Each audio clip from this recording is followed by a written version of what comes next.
तुम्ही पाहत आहात MCN न्यूज मराठी। पावसाळ्यात अतिवृष्टीसह मुसळधार पाऊस पडल्याने माहूर शहरातील सर्वच नाल्या तुंबल्या होत्या, तर ठिकठिकाणी खड्डे पडल्याने रहदारीस अडथळा निर्माण होत असल्याने नगराध्यक्ष फिरोजभाई दोसानी, मुख्याधिकारी विवेक कांदे यासह कार्यालय अधीक्षक संदीप गजलवाड यांनी शहरातील सर्व रस्ते व नाल्यांची पाहणी करून तात्काळ खड्डे बुजवणे यासह नाल्या स्वच्छ करण्यासाठी संपूर्ण शहरात स्वच्छता मोहीम सुरू केली आहे। यासह हागणदारी मुक्तीला प्रथम प्राधान्य देऊन शहरात महास्वच्छता अभियान सुरू केल्याने नगरपंचायतचे कौतुक होत आहे।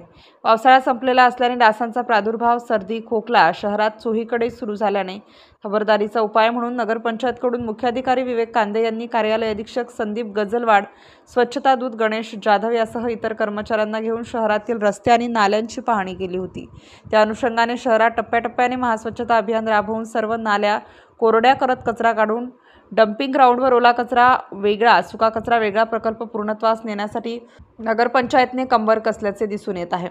नागरिकांनी शहरात रोगराई पसरू नये यासाठी कचरा रस्त्यावर फेकू नये, ओला कचरा सुका कचरा वेगळा ठेवत घंटागाडीच्या वेळेनुसार कचरा गाडीत टाकून शहर स्वच्छ ठेवण्यासाठी सहकार्य करावे असे आवाहन मुख्याधिकारी विवेक कांदे यांनी केले आहे। MCN न्यूज मराठी करिता गोपाल चव्हाण, माहूर।